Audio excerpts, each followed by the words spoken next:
Welcome to Lunch with the Lord. I'm Pastor Mark. We're in Judges chapter 3. We're going to be starting in verse 12 this lesson. But before we begin, Jeremiah 15:16, Thy words were found, and I did eat them. And thy word was unto me the joy and the rejoicing of my heart. Now, as we saw last lesson, the children of Israel were delivered by Othniel from the hands of the Mesopotamians and Cushan Rishathaim. And when they were delivered, the Bible says in verse 11 that they had 40 years of rest. And then Othniel dies. And what happens in this book of Judges when a judge dies? We see this now in verse 12, what takes place. And it says here in verse 12, and the children of Israel did evil again in the sight of the Lord. And the Lord strengthened Eglon, the king of Moab, against Israel because they had done evil in the sight of the Lord. Now, it says that they did evil again. And this Hebrew word for evil has a definite article, which means that they did the evil. And the evil that is being spoken of here is the evil of idolatry.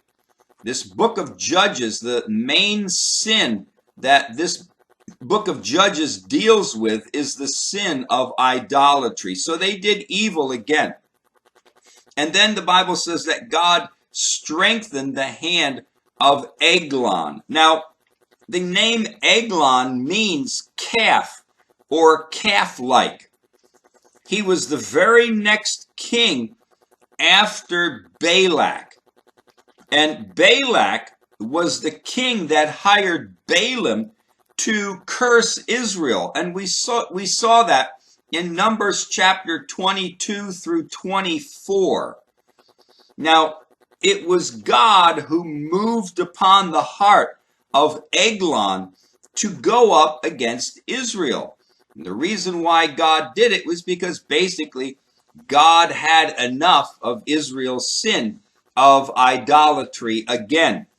So he sells them into the hand of Eglon. Now, verse 13 says, and he gathered unto him the children of Ammon and Amalek, and went and smote Israel, and possessed the city of palm trees. Now, the Amalekites were directly south of Judah on the west side of the Dead Sea.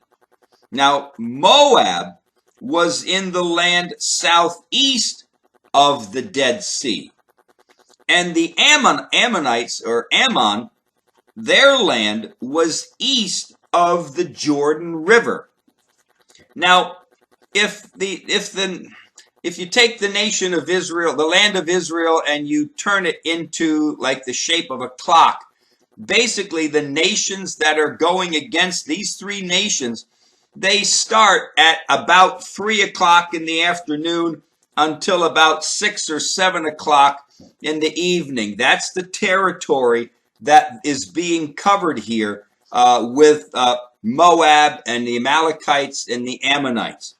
Now, the nation of Moab and Ammon are related by birth. You see that in Genesis 19, verses 37 and 38. So they are basically brothers.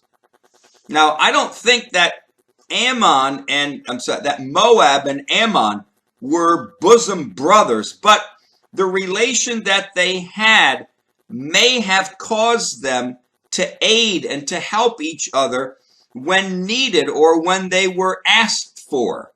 Now, again, Moab and Ammon, they have the same father, which was Lot, but they have different mothers. So it was when Lot left and his two daughters had incest. He had incest with his two daughters, and the oldest daughter had Moab. Second daughter, she had was the son of the Ammonites.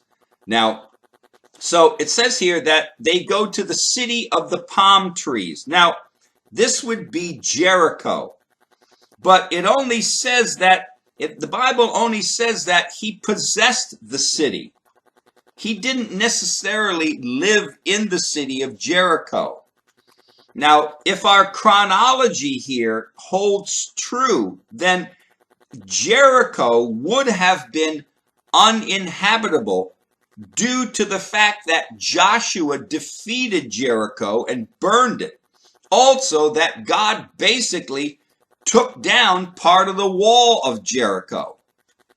Now, Jericho is only about 7 or 8 miles from the Jordan River. And the land around Jericho was very fertile for crops. Now, to possess Jericho and its land meant easy access just across the Jordan River. Basically, if you owned Jericho, then you owned all the land from Jericho to the Jordan River, which means it gives you, because Moab, his land was on the east side of the Jordan River. And Jericho is on the west side of the Jordan River. So if you have Jericho, you own Jericho, you've got easy access through the Jordan River right there. That's your land. Now, verses 14 and 15, and it says here, so the children of Israel served Eglon, the king of Moab, 18 years. And when the children of Israel cried unto the Lord raised them up a deliverer, Ehud, the son of Gerar, a Benjaminite, a man left-handed, and by him the children of Israel sent a present unto Eglon, the king of Moab. Now, again, for 18 years, God lets the children of Israel be punished because of their idolatries at the hand of Eglon. They cry out to God again, and God raises up Ehud to deliver them. Now, Ehud here is our second judge, and he is a Benjaminite. Now, the name Benjamin means son of my right hand. But Ehud is said to be left-handed. Now, according to Judges chapter 20 and verse 16, there were many Benjaminites who used their left hand. Now, it's interesting that the writer of Judges here kind of puts that in, that he was left-handed. Now, it also deals with the strategy that Ehud had to be able to get into Eglon and to do what he's going to do Ehud, what he's going to do to Eglon. He's going to kill him. And because he's left-handed, it gives him an advantage. Now, it says here also that Israel sent a present to Eglon. Now, what Ehud actually brought was Israel's tribute money that they owed to Eglon. And this money would have been carried to Eglon. Now, some scholars believe that the money that Ehud is bringing was basically a present above and beyond what was required by the Jews. Now, the Hebrew word for present is mincha, which in the Old Testament was used for gifts to God in order to obtain his gracious favor. So when it says they brought a present to him, it seems more than likely that this present they brought, could it have been the tribute, like the tax money that Ehud required from the Jews? Yes, it could. But it also could have been like an extra present, an extra sum of money, or an extra gift that would be given to Eglon, and above and beyond what was required in order to gain some kind of favor and maybe possibly to loosen some of the oppression that he was putting on the Jews. Now, basically, it's very possible that the children of Israel were trying to butter up Eglon in order to not to be so oppressive against them. Now, let's read verse 16, and it says, "But Ehud made him a dagger which had 2 edges of a cubit length, and he did gird it under his raiment upon his right thigh." Now, Ehud prepares to meet Eglon. Now, we do not see in the Bible that God spoke to Ehud or to a prophet or to a priest to speak to Ehud that God was going to use him to deliver Israel. God just moved upon Ehud's heart in order to do this. Again, we don't see any special prophecy or any word from God saying, "Ehud, I'm going to use you to deliver the children of Israel." Basically, God just moved on Ehud's heart to do this. Now, it says here, he was girt, this sword, this knife was girt upon his right thigh. Now, some scholars believe that the Hebrew word for a man left-handed implies that Ehud was only left-handed, that he was possibly disabled in his right hand and his right arm. There's a number of scholars that believe that. The way the Hebrew was worded, that it's believed that the Hebrew words that are used here imply that he had something wrong with his right hand, his right arm. It was maybe deformed or whatever, and that he was only left-handed. Now, I wouldn't be surprised if this truly was this way, because why? Because the book of Judges is about God using the kind of person that man would not use. Man would not use a deformed person to go against, to do what Ehud's doing. But you know what? God does. God uses people. God uses people that have weaknesses, maybe physical, maybe mental, whatever it is. God has a tendency to use those people and use things in this world that man would not use. This gives us all hope, right? This gives all of us hope, because we're all, in a sense, we're all sick with sin. Now, because he was, left-handed, this is the reason why the dagger was on his right thigh. And because the majority of people were right-handed, then Eglon's guards might have only checked his left side, or seeing that he was disabled, they may not even have bothered checking him at all. Listen, God can use anyone to fulfill his will. So again, Eglon has guards. We don't know how many, but he has guards. And somehow, you can look at it as the providence of God, and I see that. I understand. Eventually, it was the providence of God that Ehud got in to see Eglon.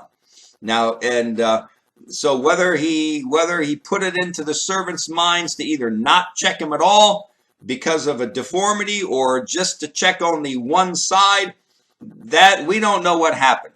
But somehow he got in there to be able to have a private conversation with Eglon. Now, verses 17 and 18, and it says here, "And he brought the present unto Eglon, king of Moab, and Eglon was a very fat man.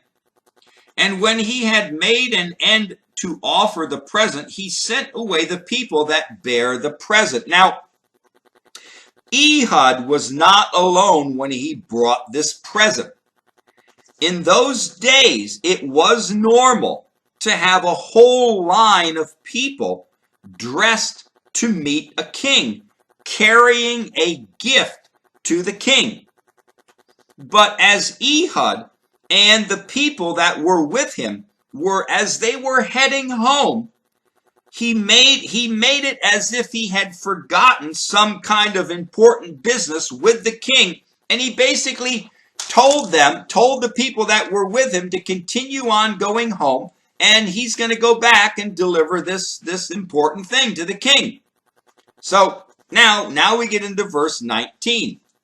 And it says here, and he himself turned again from the quarries that were by Gilgal, and said, I have a secret errand unto you, O king. Who said, keep silence. And all that stood by him went out from him. Now, it says here, he was by the quarries. Now, this Hebrew word for quarries is pesilim. Now, it means graven images. Before Joshua and the children of Israel came into the promised land, it is believed that the Moabites made idols from the very stones that came from these quarries. Now, some scholars think that the graven images that's being talked about here refers to stone sculptures that were connected with the 12 stones that were set up by Joshua after crossing through the Jordan River. And it could also, these quarries, these images, could also refer to some kind of landmark on the west side of the Jordan River that is familiar with the people who lived in the area. Now, Gilgal is only about 1.5 miles from Jericho. By God's grace, Ehud was able to get a private meeting with the king. So here, Ehud and this group of people go to see Eglon carrying this gift. And they're all dressed real nice to meet the king. And they go and they give this gift. And then they start heading home. And as they, about 1.5 miles away, as they're by these quarries in Gilgal, Ehud, he's already got it planned out. Ehud says to them, oh, by the way, I'm sorry, I forgot something, and I need to go back to the king. Go on home, go on back, I'll see you later. So they head back home, and Ehud turns around and goes back about 1.5 miles, back to where Eglon is. And you know what? We're going to catch up next lesson in verse 20 and see what happens here, all right? But until then, walk with the Lord. I know he walks with you.